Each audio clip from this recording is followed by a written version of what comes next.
आखिर साडी औकात है कि माएँ बहनें सब ग्रोसरी की एक लिस्ट है, ये तो आपको इसके रेट का पता चलेगा। भी आपने दालचीनी का भाव मरियम नवाज साहिबा से, राना सनाउल्लाह सर्जन केला 400, क्या आवाम पत्ते खाएगी? वो 12,000 पर पहुंच गया। वो इज्जत की रोटी नहीं खा सकता। हुण भुगतो ही नहीं फिर। ये वो दौर नहीं है पंगा लिया क्यों सी, वो आपको छोड़ेंगे नहीं, ऐसा होने वाला नहीं। तो मारने का प्लान था। अवाम ये पूछती है कि गैर कानूनी काम तुसा बेड़ा गर्क कर देता तो हमलावर हुए, ऐसा माफिया बैठा हुआ। औज़ुबिल्लाहि मिनश शैतानिर रजीम, बिस्मिल्लाहिर्रहमानिर्रहीम। अस्सलाम वालेकुम। आप देख रहे हैं यूट्यूब चैनल, मैं हूं राव मुदस्सिर। सबसे पहले तो रमजान के बाबरकत महीने की आमद है और रमजान के इस बाबरकत महीने में हम दुआ गो हैं कि अल्लाह रब्बुल इज्जत तमाम मुसलमानों पर और खासकर पाकिस्तान पर अपना खास रहमत करे और जो कुछ पाकिस्तान की और हमारी आवाम की बेहतरी के लिए है, अल्लाह रब्बुल इज्जत से ये दुआ है कि वो इस बाबरकत महीने के सदके हम पर, हमारी नस्लों पर अपने खास फजलो करम की बारिशें करें। इसके साथ साथ आज आपको ये बताते हैं कि राना सनाउल्लाह साहब ने आज एक प्रेस कॉन्फ्रेंस की। वो आपको बताएंगे कि उन्होंने प्रेस कॉन्फ्रेंस में क्या कहा, क्या फरमाते हैं राना साहब। और इमरान खान पर एलिगेशन और पर्चों की भरमार जारी है पीडीएम हुकूमत की तरफ से। फिर आपको ये भी बताते हैं कि इलेक्शन जो कि होने वाला था पंजाब में, उसको मुलतवी कर दिया गया। क्यों कर दिया गया, इसके बारे में आपको बताएंगे। और इसके साथ साथ रमजान के बाबरकत महीने में जहां पर पूरी दुनिया में,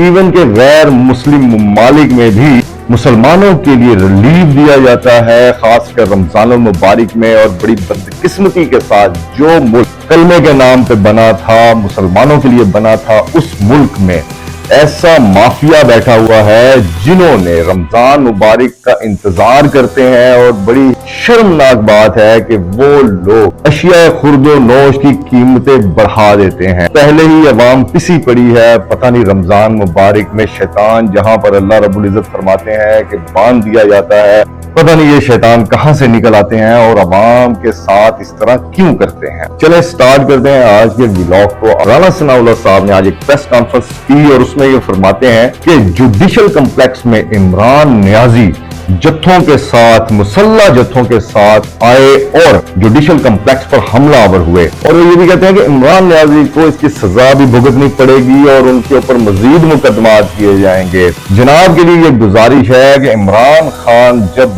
निकलते हैं तो वो अकेले निकलते हैं, मगर अवाम में उनकी इतनी मोहब्बत है कि अवाम उनके साथ खुद ब खुद मिल जाती है। इमरान खान अपने घर से अकेला ही निकलता है, ना तो वो ऐलान करते हैं कहीं पे कि आ जाओ मेरे साथ, मैं जाने लगा हूं, मगर अवाम चूंकि उनसे मोहब्बत करती है और इन सारा जो कुछ भी अब हो रहा है उसकी सबसे बड़ी वजह यही पीडीएम है। आप लोगों से जो 8 माह में हुकूमत नहीं संभाली गई, आप लोगों को आने की तकलीफ क्या थी? आप लोगों ने एक अच्छी भली हुकूमत को हटाया, चैंपियन बने, टार्जन बने, सारे के सारी पाकिस्तान की सियासी जमातें इकट्ठी हुई इमरान खान और पीटीआई के खिलाफ, उसको उठाकर बाहर किया और हुकूमत पर बरजमान हुए ये कहकर कि असा हुनी बड़ा कुछ कर लेना है। की कीता तुसा बेड़ा गर्क कर दिता 8 महीने। और इलेक्शन जो आपने मुलतवी किया है, इस इलेक्शन में आपने ये कहा कि ये हालात नहीं ठीक, इमरान खान पर आप हमले करते हैं, उसके घर पर छापे मारते हैं, गैर आईनी गैर कानूनी काम करते हैं। और जब पीटीआई के वर्कर रेजिस्ट करते हैं, आगे से आपको रोकते हैं, तो फिर लड़ाई तो होगी। आप लोग उन पर जब हमलावर होंगे तो वो आगे से अपने दिफा में कुछ ना कुछ तो करेंगे। अवाम ये पूछती है कि जब इमरान खान लाहौर हाई कोर्ट में हाजिर हुए थे, जुडिशल कॉम्प्लेक्स से ज्यादा अवाम उनके साथ थी, मगर लाहौर हाई कोर्ट में जब वो पेशी पर गए तो एक गंबला तक नहीं टूटा, कुछ नहीं हुआ। क्यों नहीं हुआ? क्योंकि आगे से पुलिस ने या इंतजामिया ने कोई एक्शन नहीं किया। इमरान खान गए और आराम से वापस अपने घर आ गए। मगर जब वो इस्लामाबाद पेशी पर जा रहे थे, आप लोगों ने सारी मोटरवे ब्लॉक कर दी। उसके बाद इमरान खान जब जुडिशल कॉम्प्लेक्स में दाखिल हुए तो उस टाइम पे आपने शेलिंग शुरू कर दी। किस वजह से कर दी? और जब आप निहत्ते लोगों पर टीयर गैस फेंकेंगे, शेलिंग करेंगे, तो वो लोग क्या करेंगे? हर अमल का रद्द अमल होता है और ये सब कुछ इस पीडीएम गवर्नमेंट को पता था, इसीलिए उन्होंने ये सब कुछ किया कि किसी तरह इमरान खान को रोका जाए। जबकि इमरान खान ने अपने एक वीडियो पैगाम में बताया है कि मुझे मारने का प्लान था। ये बहुत बड़ा एलिगेशन होता है कि एक पॉपुलर तरीन लीडर ये खुद कह रहा है कि मुझे मारने का प्लान किया जा रहा था। जिस किस्म की शेलिंग थी, उधर इंतशार फैलाने की कोशिश की जा रही थी कि किसी सूरत इमरान खान गाड़ी से बाहर आए और खुदा न खास्ता उस पर हमला कर दिया जाए और बाद में कोई भी बयानिया घर दिया जाए। राना सनाउल्लाह साहब से ये गुजारिश है कि ये 90s का पाकिस्तान नहीं है। ये वो दौर नहीं है कि जब एक पीटीवी चलता था, जो बयानिया हुकूमत घड़ती थी अवाम वो सुन लेती थी और उस पर शायद यकीन भी कर लेती थी। अब ये जो इस टाइम पर पाकिस्तान है, ये सोशल मीडिया का दौर है। सब कुछ विद इन सेकेंड्स अवाम के सामने आ जाता है, अवाम अपनी आंखों से देखती है। आज इमरान खान के साथ अगर लोग जुड़े हुए हैं, उसकी वजह क्या है? मैं समझता हूं उसकी सबसे बड़ी वजह सोशल मीडिया है। अवाम घरों से निकलती है, अवाम अपने मोबाइल पर सब कुछ देख लेती है, पीटीवी नहीं देखती। आप पीटीवी की रेटिंग चेक कर लें और चंद उन चैनल्स की रेटिंग चेक कर लें जो चैनल सब अच्छा की रिपोर्ट करते हैं। आप उन चैनल्स की रेटिंग चेक कर लें और आप ये समझ जाएं कि अवाम का रुझान किस तरफ है। और अब आपने जो इलेक्शन मुलतवी करने की कोशिश की है, इससे शायद आप ये समझते हैं कि अगर इलेक्शन अब नहीं होगा तो अक्टूबर में करवा लेंगे और शायद आपको ये अबहाम है कि अक्टूबर में भी इलेक्शन हुआ तो अवाम आपके साथ जुड़ जाएगी। ऐसा होने वाला नहीं।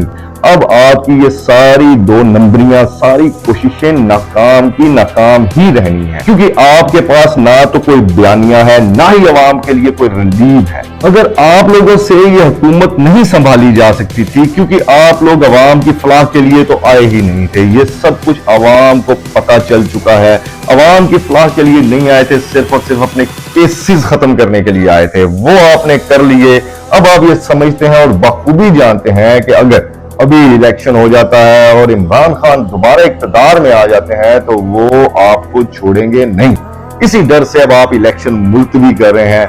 अगर ਤੁਹਾਡੇ ਕੋਲੋਂ गवर्नमेंट नहीं सांभी जाती सी ते पंगा लिया क्यों सी? हुण भुगतो ही नहीं फिर। और आप लोगों ने कौन कौन सा कंडा इस्तेमाल नहीं किया? आपने पावर का इस्तेमाल किया, आपने निहत्ते पाकिस्तानियों पर शेलिंग की, डंडे बरसाए, पर्चे किए, उठा उठा कर लोगों को बैरक्स में बंद किया। मगर ये अवाम जिस किस्म की सूरत हाल है वो रुकने वाली नहीं। इसलिए खुदारा पाकिस्तान के बारे में सोचें। अब आपको ये बताएं कि रमजान मुबारक में बाबरकत महीने में अशिया खुर्दो नोश की कीमतें कहां तक पहुंची हुई हैं। अभी आपको ये दिखाता हूं कि ये देखें, आज ये ग्रोसरी की एक लिस्ट है। यकीन माने कि परेशानी की बात ये है कि जो लोग अफोर्ड नहीं करते और जिन लोगों के पास हराम की कमाई नहीं है, वो इज्जत की रोटी नहीं खा सकता। कि आज से 8 माह पहले जो ग्रोसरी अगर बंदा करने जाता था एक फैमिली के लिए, तो वो आती थी 5000 में, अगर वो पूरा पैकेज उसका बन जाता था।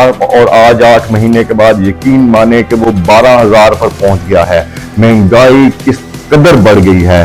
जो पेट्रोल 8 माह पहले 150 रुपए लीटर था, आज 273 रुपए लीटर मिल रहा है। जो आटा 65 रुपए किलो था, आज 140 से 200 रुपए किलो तक मिल रहा है।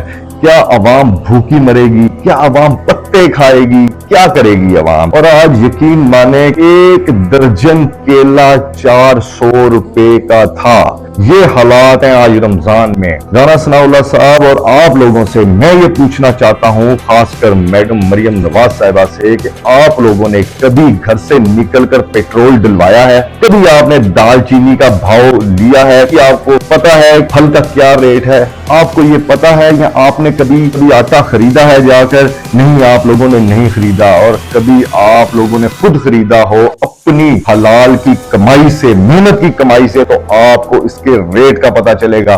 तो आपको पाकिस्तानी कौम के उस दर्द का पता चलेगा जो आज वो अपने गरीब आदमी बच्चे घर में भूखे देखकर वो महसूस करता है। क्योंकि आपने तो ये सारी आसाइशें हमारी आवाम के टैक्सेस पे पूरी की हैं। आपने तो यशियों के अलावा और कुछ किया ही नहीं। आप लोगों को क्या पता आटा दाल चीनी का भाव क्या है? आज पाकिस्तान की आवाम सड़कों पर जलील हो रही है, आटा लेने के लिए लाइनों में लगी हुई है, बुजुर्ग, बच्चे, औरतें, माएं, बहनें सब कतारों में लगी हुई हैं और रोजाना कोई नई खबर मिसहैप की आ जाती है। आप ये बताएं कि आप लोगों में दिल नहीं है या वो धड़कता नहीं है या आप लोगों को खुदा का खौफ खत्म हो गया है। एक दो दिन पहले ज़िलज़िला आया पाकिस्तान में और बड़ा खतरनाक था। मैं तो ये कहता हूं कि जब अल्लाह नाराज होता है तो वो फिर जमीन हिला देता है। आप लोगों को, हम सबको अपना खुद एहतसाबी करनी चाहिए। हमें ये सोचना चाहिए कि हम जिस लीडर को चुन रहे हैं क्या वो इस काबिल है, जिसको हम अपना वोट डालते हैं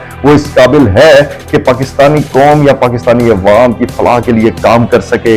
इसमें हर बंदा, हर इंसान बराबर का शरीक है। अगर हम पर ऐसे लोग मुसल्लत हो जाते हैं तो इसमें हमारा खुद का कसूर है। हमें ये देखना चाहिए हमें किसको वोट करना है और किसके साथ खड़े होना है। और जब ज़िलज़िला आया तो यकीन माने हर इंसान को ये सोच एक दफा जरूर आई होगी कि आखिर साडी औकात है कि एक झटके की मार है हम अल्लाह रब्बुल इज्जत के, एक झटके की। और अल्लाह रब्बुल इज्जत हमें माफ फरमाए, हमें अपनी रहमत से कभी महरूम ना करे। ऐसी नागानी आफतों से अल्लाह रब्बुल इज्जत हमें अपनी पनाह में रखें। हम सबको चाहिए कि अल्लाह रब्बुल इज्जत से माफी मांगें और इन हुक्मरानों को भी ये चाहिए कि खुदारा होश के नाखून लें, फ्री एंड फेयर इलेक्शन करवाएं और अवाम को चुनने दें जो इनके मुल्क का सरबराह होगा। अवाम की मर्जी से आएगा और वो जाने और अवाम जाने। खुदारा हमारी आने वाली नस्लों पर रहम फरमाए। इसी के साथ इजाजत चाहूंगा। अपना बहुत सा ख्याल रखिएगा। पाकिस्तान पाइंदाबाद। अल्लाह हाफिज।